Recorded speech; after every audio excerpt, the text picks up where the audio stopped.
Monsieur le ministre de l'Administration du Territoire, de la décentralisation et du développement local, Monsieur le représentant de la délégation de l'Union européenne, Monsieur le représentant de l'Institut international pour une démocratie durable en Afrique, Monsieur le coordonnateur du réseau Arc-en-Ciel, Mesdames et Messieurs, chers partenaires, chers participants.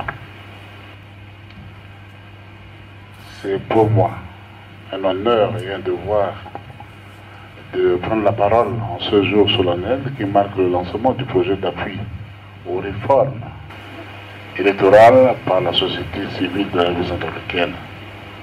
Il s'agit là d'une initiative qui s'inscrit en droite ligne dans le processus d'évaluation des élections présidentielles et législatives organisées courant 2020-2021. La République centrafricaine, comme vous le savez, se prépare à tenir des élections locales afin de parachever le cycle électoral entamé en 2020. Ces élections municipales et régionales revêtent une importance capitale dans la matérialisation de la politique de décentralisation du gouvernement, gage d'un développement local inclusif et durable.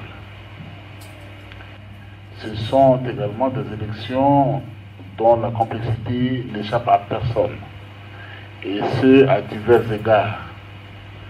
Nous avons le devoir, mais aussi le défi de nous assurer que tous les Centrafricains qui en ont le droit puissent voter et dans de bonnes conditions.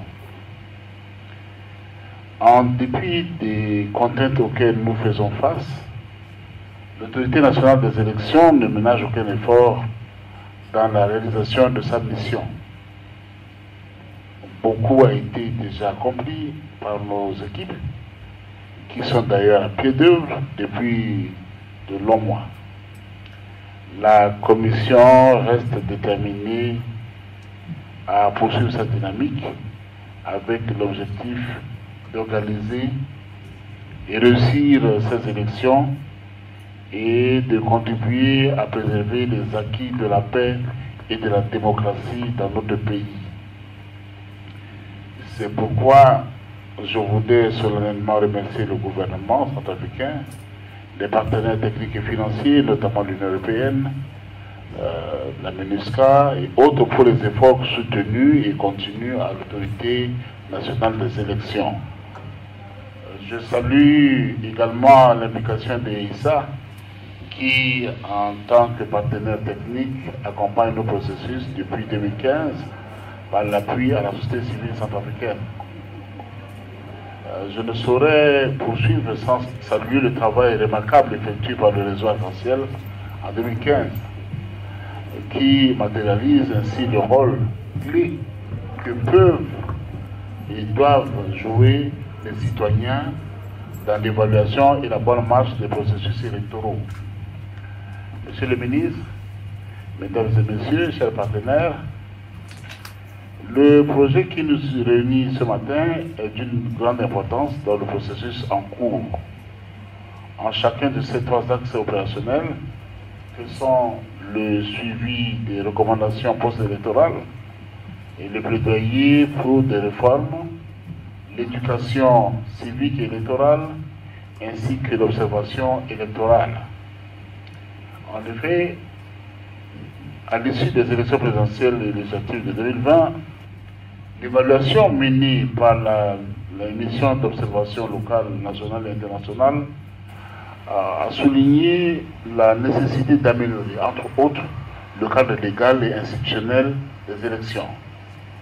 Je peux vous rassurer déjà à ce niveau que l'autorité nationale des élections s'est penchée sur la question et a déjà fait des propositions qui sont aujourd'hui dans les bureaux de mon voisin de droite.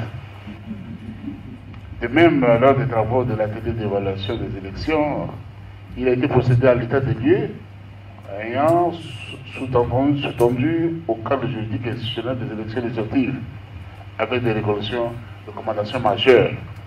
la relecture du code électoral et la prise des décrets d'application des autres textes qui régissent l'organisation des élections en République centrafricaine. Monsieur le ministre, je suis au courant que vous faites des efforts pour que tous les textes d'application et les autres textes de loi soient pris dans les meilleurs délais. Je suis au courant. J'espère que nous aurons ces textes-là dans les meilleurs délais. Et donc, l'amélioration du cadre électoral est une question à laquelle nous accordons un grand intérêt dans la mesure où les modifications suggérées visent la crédibilité des scrutins et de la confiance des parties prenantes dans le processus y afférent. C'est pourquoi l'Autorité nationale des élections s'est saisie très tôt de la question par l'organisation de l'atelier d'évaluation mentionné précédemment et puis récemment d'un atelier de relecture de certaines dispositions dont je viens de parler.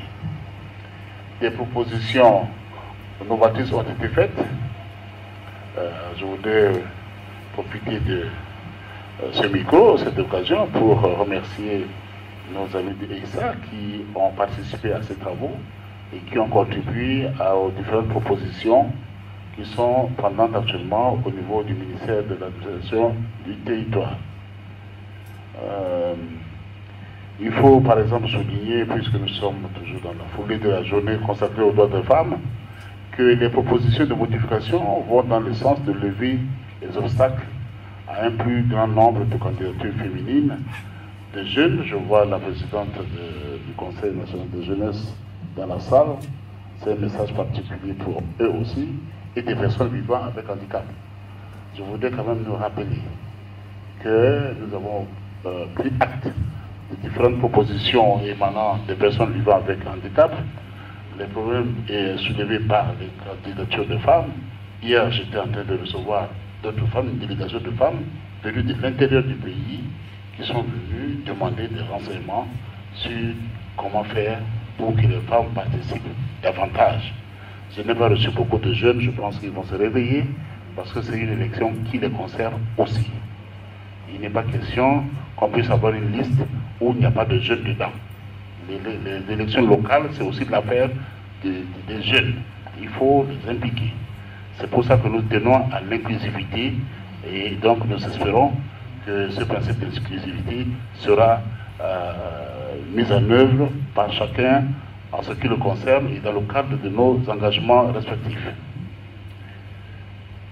Je suis de la société civile, donc l'action de la société civile sera donc fort utile et complémentaire à nos efforts, tant pour enrichir la réflexion que pour mobiliser les parties prenantes afin que les réformes qui vont être faites soient dynamiques et dans l'intérêt commun de tous. Un autre enjeu important à noter est que les élections locales ne s'étaient pas tenues depuis plusieurs années. Nous l'avons rappelé. Il s'agit de ce fait d'une nouveauté pour une grande partie du corps électoral centrafricain. Et à ce niveau, je voudrais attirer l'attention des amis de la société civile que, au niveau de l'Autorité nationale des élections, la commission en charge de la sensibilisation est disposée à les recevoir, à travailler avec eux pour avoir de bonnes informations à disséminer auprès de la population. Nous gardons la main sur tous les projets de sensibilisation. En ce qui concerne le contenu des messages et les différents textes à diffuser, nous gardons la main dessus. Et nous vous invitons à vous rapprocher de cette commission qui est ouverte pour vous recevoir et vous donner la matière. Voilà, donc ça c'est important pour nous. Et donc une telle occasion me permet donc de rappeler que l'Autorité nationale des élections reste sensible à toutes les propositions ou les initiatives de sensibilisation de la population. Je me félicite donc que ce volet figure en bonne place dans le projet qui nous réunit ce matin. J'en appelle donc à une véritable synergie entre tous les acteurs travaillant sur ces points avec l'Autorité nationale des élections. Monsieur le ministre, mesdames et messieurs, chers partenaires, nous n'avons donc aucun doute que ce projet dont je remarque qu'il est dirigé par une femme, ce qui est une illustration de la prise en compte du genre, sera une réussite, comme les précédents mis en œuvre par ESA et le réseau Arc-en-Ciel, et que nous engagerons beaucoup de victoires ensemble. C'est sur cette note que je déclare ouvert les travaux de projet d'appui aux réformes électorales par la société civile de la République centrafricaine. Je vous remercie.